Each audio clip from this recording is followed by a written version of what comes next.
2026 के आरंभ के बाद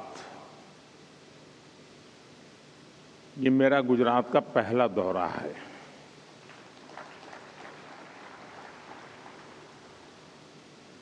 और सुखद इसलिए भी है क्योंकि 2026 की मेरी यात्रा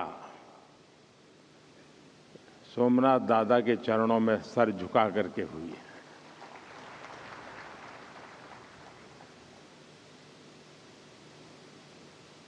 और अब मैं राजकोट में इस शानदार कार्यक्रम में हिस्सा ले रहा हूं। यानी विकास भी, विरासत भी, ये मंत्र हर तरफ गूंज रहा है। मैं देश और दुनिया भर से यहां पधारे आप सभी साथियों का वाइब्रेंट गुजरात रीजनल समिट में स्वागत करता हूं, अभिनंदन करता हूं। साथियों, जब भी वाइब्रेंट गुजरात समिट का मंच सजता है तो मुझे सिर्फ एक समिट नहीं दिखती, मुझे 21वीं सदी के आधुनिक भारत की वो यात्रा नजर आती है जो एक सपने से शुरू हुई और आज एक अटूट भरोसे तक पहुंच चुकी है। 2 दशकों में वाइब्रेंट गुजरात की ये यात्रा एक ग्लोबल बेंचमार्क बन गई है। अभी तक इसके 10 एडिशन हो चुके हैं और हर एडिशन के साथ इस समिट की पहचान और भूमिका दोनों मजबूत होती रही है। साथियों, मैं वाइब्रेंट गुजरात समिट के विजन के साथ पहले दिन से जुड़ा रहा हूं। शुरुआती दौर में हमारा मकसद था कि गुजरात के सामर्थ्य से दुनिया परिचित हो, लोग यहां आए और यहां निवेश करें और इससे भारत को फायदा हो, दुनिया भर के निवेशकों को भी फायदा हो। लेकिन आज ये समिट इन्वेस्टमेंट से भी आगे बढ़कर ग्लोबल ग्रोथ, इंटरनेशनल कोऑपरेशन और पार्टनरशिप का एक मजबूत प्लेटफॉर्म बन गई है। बीते सालों में ग्लोबल पार्टनर्स की संख्या लगातार बढ़ती गई है और समय के साथ ये समिट इंक्लूजन का भी बहुत बड़ा उदाहरण बन गई है। यहां कॉरपोरेट ग्रुप के साथ साथ कोऑपरेटिव्स, एमएसएमईज, स्टार्टअप्स, मल्टीलेटरल और बायलेटरल संगठन, इंटरनेशनल फाइनेंशियल इंस्टीट्यूशंस सभी एक साथ संवाद करते हैं, चर्चा करते हैं,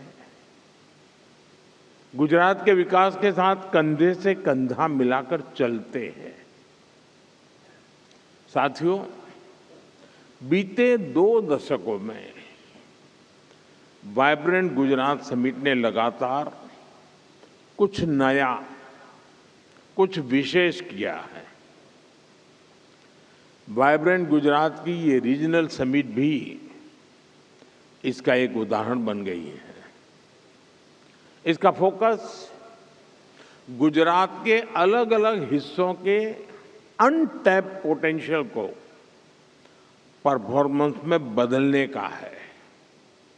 जैसे किसी क्षेत्र में कोस्टलाइन का सामर्थ्य है तो कहीं एक लंबी ट्राइबल बेल्ट है, कहीं इंडस्ट्रियल क्लस्टर का एक बड़ा इकोसिस्टम है तो कहीं खेती और पशुपालन की समृद्ध परंपरा है। यानी गुजरात के अलग अलग रीजन्स की अपनी ताकत है। वाइब्रेंट गुजरात की रीजनल समिट गुजरात की इन्हीं रीजनल संभावनाओं पर फोकस करते हुए आगे बढ़ रही है। साथियों, 21वीं सदी का एक चौथाई हिस्सा बीत चुका है।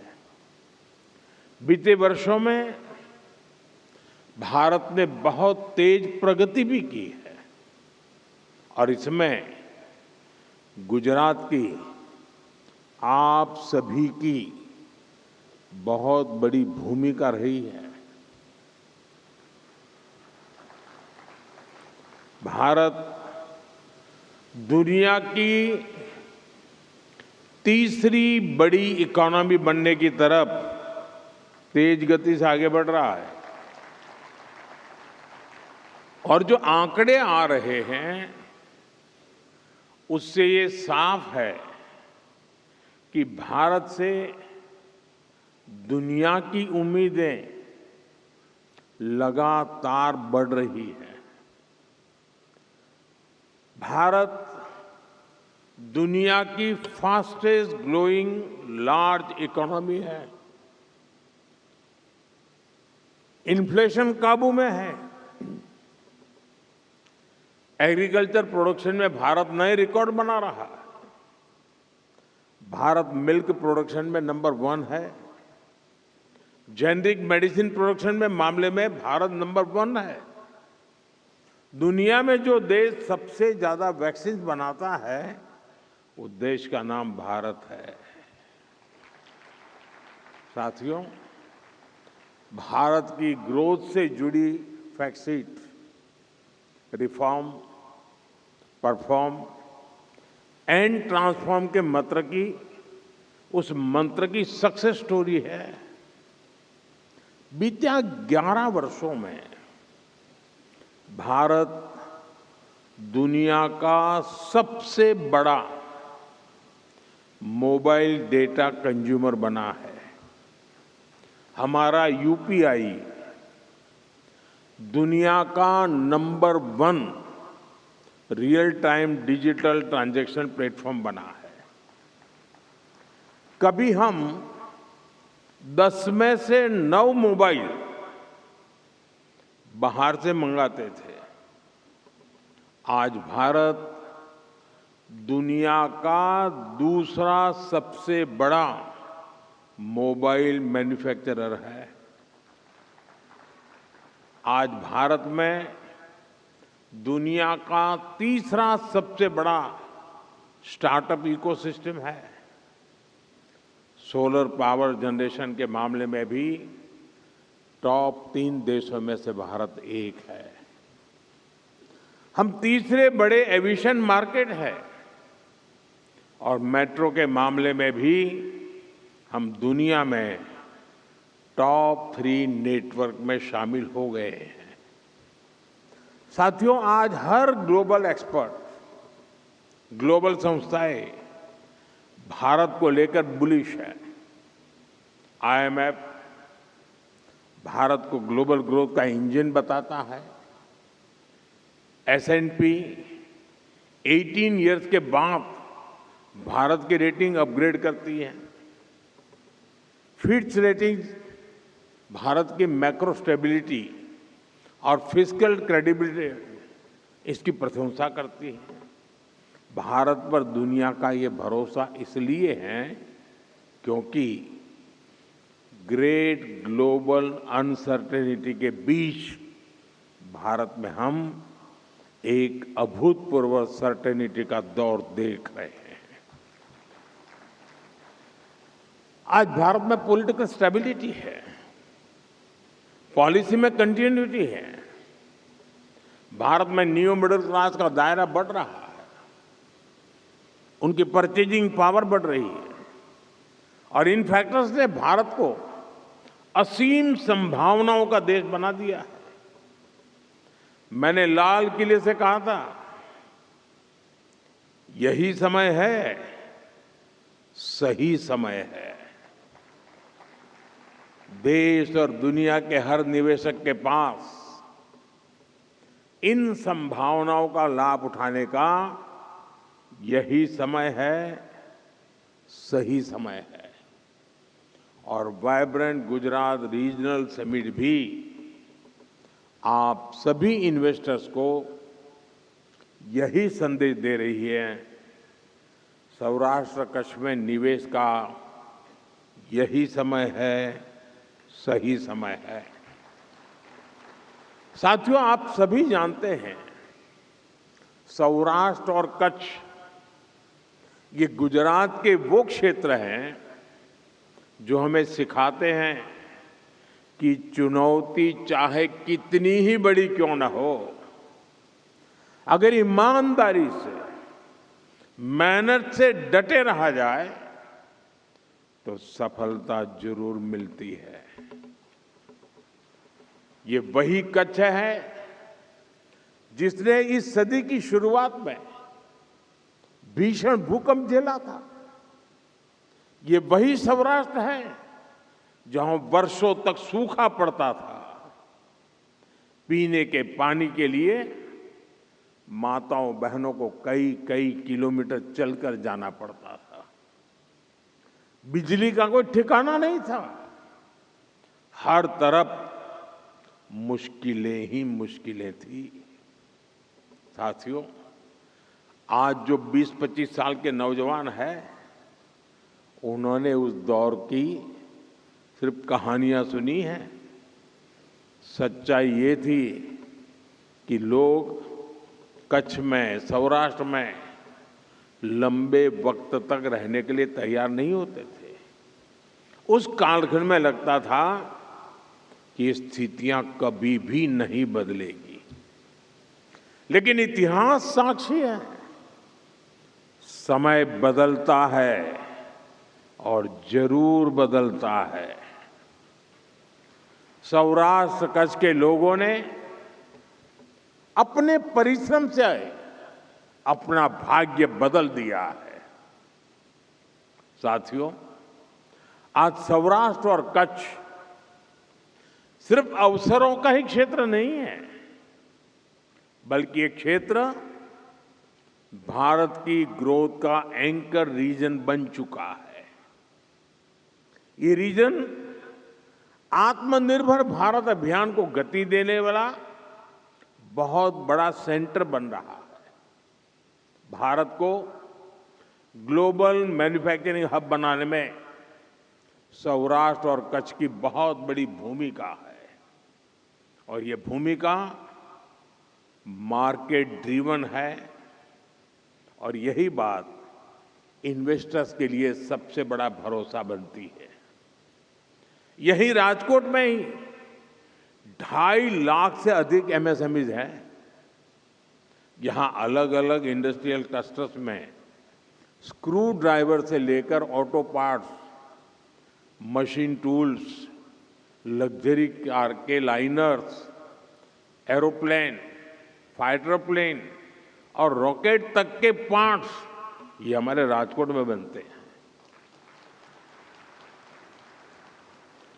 यानी यह रीजन लो कॉस्ट मैन्युफैक्चरिंग से लेकर high precision, high technology manufacturing तक पूरी वैल्यू चेन को सपोर्ट करता है। और यहां का ज्वेलरी उद्योग तो अपने आप में विश्व प्रसिद्ध है। यह सेक्टर स्केल, स्किल और ग्लोबल लिंकेज तीनों का उदाहरण है। साथियों, अलंग दुनिया का सबसे बड़ा शिप ब्रेकिंग यार्ड है। दुनिया के 1/3 शिप्स यहीं पर रिसाइकल होते हैं। यह सर्कुलर इकोनॉमी में भारत की लीडरशिप का भी प्रमाण है। भारत टाइल्स के बड़े प्रोड्यूसर में से एक है। इसमें भी मोरबी जिले का योगदान बहुत बड़ा है। यहाँ मैन्युफैक्चरिंग कॉस्ट कॉम्पिटिटिव भी हैं और ये ग्लोबली बेंचमार्क भी है। और मुझे याद है सौराष्ट्र के अखबार के लोग यहाँ मौजूद होंगे और मेरे बाल नोच लेते थे। एक बार मैंने यहाँ सौराष्ट्र में भाषण में कहा था, मैं એમ કહેલું કે હું જોઈ શકું છું કે એક સમય એવો આવશે કે મોરબી, જામનગર અને રાજકોટ આ ત્રિકોણ મિની જાપાન બનશે। ત્યારે મારી બહુ મજાક ઉડાયેલી। આજે હું મારી આંખો સામે હકીકત જોઈ રહ્યો છું। हमें धोलेरा स्पेशल इन्वेस्टमेंट रीजन पर भी बहुत गर्व है। आज ये शहर मॉडर्न मैन्युफैक्चरिंग का बहुत बड़ा केंद्र बन रहा है। धोलेरा में भारत की पहली सेमीकंडक्टर फैब्रिकेशन फैसिलिटी तैयार हो रही है। ये रीजन फ्यूचर टेक्नोलॉजी के लिए अर्ली मूवर एडवांटेज दे रहा है। यानी आपका इन्वेस्टमेंट बढ़ाने के लिए इस क्षेत्र में जमीन पूरी तरह तैयार है, इंफ्रास्ट्रक्चर रेडी है, पॉलिसी प्रेडिक्टेबल है और विजन लॉन्ग टर्म है। साथियों, सौराष्ट्र और कच्छ भारत की ग्रीन ग्रोथ का, ग्रीन मोबिलिटी का और एनर्जी सिक्योरिटी का भी एक बड़ा हब बन रहा है। कच्छ में 30 गीगावाट कैपेसिटी का रिन्यूएबल एनर्जी पार्क बन रहा है। ये दुनिया का सबसे बड़ा हाइब्रिड एनर्जी पार्क होगा। आप कल्पना कर सकते हैं, यह पार्क पेरिस सिटी से भी 5 गुना बड़ा है। यानी इस क्षेत्र में क्लीन एनर्जी एक कमिटमेंट के साथ साथ कॉमर्शियल स्केल रियलिटी भी है। आप सभी ग्रीन हाइड्रोजन के पोटेंशियल से परिचित हैं। भारत में इस दिशा में अभूतपूर्व स्पीड और स्केल पर काम चल रहा है। यहां कच्छ और जामनगर ग्रीन हाइड्रोजन प्रोडक्शन के बड़े केंद्र बन रहे हैं। कच्छ में एक विशाल battery energy storage system BESS भी स्थापित किया जा रहा है। यानी रिन्यूएबल एनर्जी के साथ ग्रिड स्टेबिलिटी और रिलायबिलिटी भी एंश्योर की जा रही है। साथियों, कच्छ और सौराष्ट्र का एक और बहुत बड़ा सामर्थ्य है, यह रीजन भारत के वर्ल्ड क्लास पोर्ट से लेस है। भारत के एक्सपोर्ट का बहुत बड़ा हिस्सा यहीं से गुजरता है। पीपावाव और मुंद्रा जैसे पोर्ट्स भारत के ऑटोमोबाइल एक्सपोर्ट्स के मेजर हब बन चुके हैं। पिछले वर्ष गुजरात के पोर्ट से करीब 2.25 लाख व्हीकल्स एक्सपोर्ट हुए हैं। लॉजिस्टिक्स ही नहीं, यहां पोर्ट लेड डेवलपमेंट के हर एस्पेक्ट में इन्वेस्टमेंट की अनंत संभावनाएं हैं। इसके साथ ही गुजरात सरकार फिशरीज सेक्टर को भी विशेष प्राथमिकता दे रही है। फिशरीज इंफ्रास्ट्रक्चर पर यहां बड़े पैमाने पर काम हुआ है। सी फूड प्रोसेसिंग से जुड़े इन्वेस्टर्स के लिए यह स्ट्रांग इकोसिस्टम तैयार है। साथियों, इंफ्रास्ट्रक्चर के साथ साथ इंडस्ट्री रेडी वर्कफोर्स आज सबसे बड़ी आवश्यकता है और गुजरात इस मोर्चे पर इन्वेस्टर्स को पूरी सर्टेनिटी देता है। यहाँ एजुकेशन और स्किल डेवलपमेंट का इंटरनेशनल इकोसिस्टम मौजूद है। गुजरात सरकार की Kaushal skill university future ready skill में युवाओं को तैयार कर रही है। ये ऑस्ट्रेलिया और सिंगापुर की यूनिवर्सिटी के साथ कोलैबोरेशन में काम कर रही है। नेशनल डिफेंस यूनिवर्सिटी भारत की पहली नेशनल लेवल डिफेंस यूनिवर्सिटी है। Gatishakti university road, railway, airway, waterways और लॉजिस्टिक्स हर सेक्टर के लिए स्किल मैन पावर तैयार कर रही है। यानी इन्वेस्टमेंट के साथ साथ यहां टैलेंट पाइपलाइन भी एश्योर्ड है। आज ढेर सारी फॉरेन यूनिवर्सिटीज भारत में नए नए अवसर देख रही हैं और गुजरात उनके लिए प्रिफर्ड डेस्टिनेशन बन रहा है। गुजरात में ऑस्ट्रेलिया की 2 प्रमुख यूनिवर्सिटीज अपने कैंपस शुरू कर चुकी है। आने वाले समय में ये संख्या और बढ़ने वाली। साथियों, गुजरात में नेचर भी है, एडवेंचर भी है, कल्चर भी है और हेरिटेज तो है ही है। यानी टूरिज्म का जो अनुभव चाहिए वो यहां मिलेगा।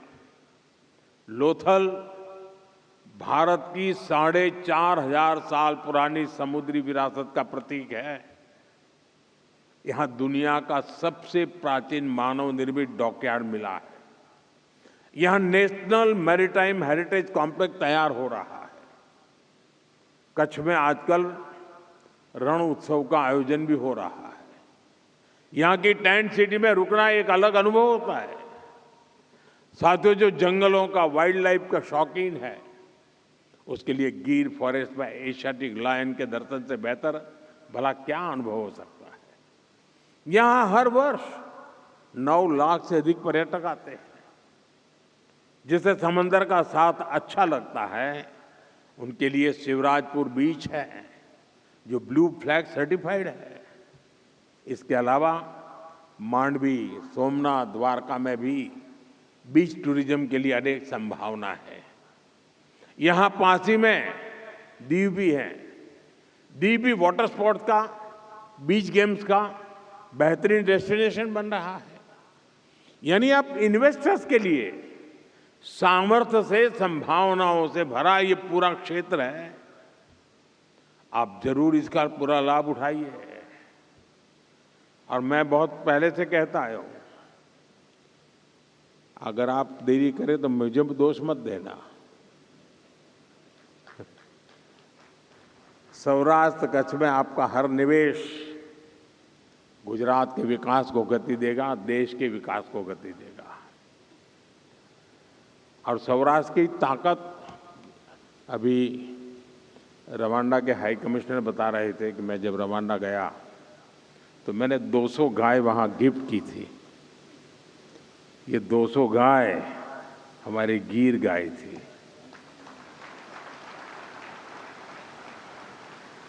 लेकिन उसकी एक विशेषता है, जब हमने 200 गाय दी वहाँ की ग्रामीण इकोनॉमी के लिए, तो उसमें एक नियम है कि गाय तो आपको देंगे, लेकिन उसकी जो पहली बछड़ी होगी वो आपको वापस देनी होगी और वो हम दूसरे परिवार को देते हैं। यानी इन दिनों वो 200 गाय से शुरू हुआ, हजारों परिवारों के पास गाय पहुंच चुकी है। रवांडा की ग्रामीण इकोनॉमी को बहुत बड़ी ताकत दे रही है और हर घर में गिर गाय नजर आ रही है। ये है मेरा सौराष्ट्र। साथियों, आज का भारत विकसित होने के लक्ष्य पर तेजी से काम कर रहा है और हमारे इस लक्ष्य की प्राप्ति में रिफॉर्म एक्सप्रेस की बहुत बड़ी भूमिका है। रिफॉर्म एक्सप्रेस यानी हर सेक्टर में नेक्स्ट जनरेशन रिफॉर्म। जैसे अब से कुछ समय पहले ही देश ने नेक्स्ट जनरेशन जीएसटी रिफॉर्म लागू किए थे। हर सेक्टर पर इसका अच्छा असर दिखा। विशेष रूप से हमारे एमएसएमईज को बहुत फायदा हो रहा है। रिफॉर्म एक्सप्रेस पर सवार भारत ने बहुत बड़ा रिफॉर्म इंश्योरेंस सेक्टर में किया गया है। भारत ने इंश्योरेंस सेक्टर में 100% एफडीआई को मंजूरी दे दी है। इससे देशवासियों को 100% बीमा कवरेज देने के अभियान को गति मिलेगी। इसी तरह करीब 6 दशक के बाद इनकम टैक्स कानून को आधुनिक किया गया है। इससे करोड़ों टैक्स पेयर्स को फायदा होगा। भारत ने ऐतिहासिक लेबर रिफॉर्म्स को भी लागू कर दिया है। इससे वेजेज, सोशल सिक्योरिटी और इंडस्ट्री तीनों को एक यूनिफाइड फ्रेमवर्क मिला है। यानी श्रमिक हो या फिर इंडस्ट्री, सभी का इससे फायदा है। साथियों, आज भारत डेटा आधारित इनोवेशन का, एआई रिसर्च का, सेमीकंडक्टर मैन्युफैक्चरिंग का एक ग्लोबल हब बनता जा रहा है। यानी भारत की पावर डिमांड लगातार बढ़ रही है। भारत को एश्योर्ड एनर्जी की बहुत जरूरत है और इसका बहुत बड़ा माध्यम न्यूक्लियर पावर है। इसको देखते हुए हमने न्यूक्लियर पावर सेक्टर में भी नेक्स्ट जनरेशन रिफॉर्म किया है।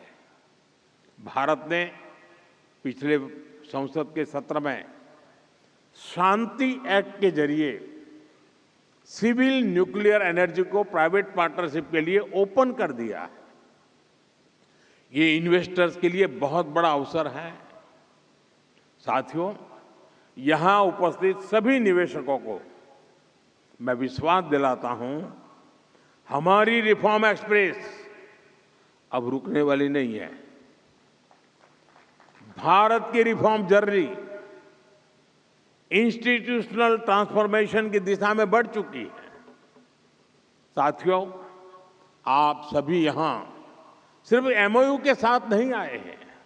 आप यहां सौराष्ट्र कच्छ के विकास और विरासत से जुड़ने आए हैं। मैं आपको विश्वास दिलाता हूं, आपके इन्वेस्टमेंट की पाई पाई यहां शानदार रिटर्न दे करके जाएगी। एक बार फिर आप सभी को मेरी बहुत बहुत शुभकामनाएं हैं। मैं गुजरात सरकार को, गुजरात की टीम को भी उनके इस प्रयासों के लिए उनकी सराहना करता हूं, बहुत बहुत बधाई देता हूं। 2027 में शायद उनका वाइब्रेंट समिट होगा। उसके पहले ये रीजनल समिट एक अच्छा प्रयोग हो रहा है और मुझे खुशी हो रही है कि जिस काम को शुरू करते समय मुझे काम करने का अवसर मिला था, आज जब मेरे साथियों के द्वारा उस तक का विस्तार हो रहा है, उसको नई ऊर्जा मिल रही है, तो आनंद अनेक गुना बढ़ जाता है। मैं आपको बहुत बहुत बधाई देता हूं, बहुत बहुत शुभकामनाएं देता हूं। धन्यवाद।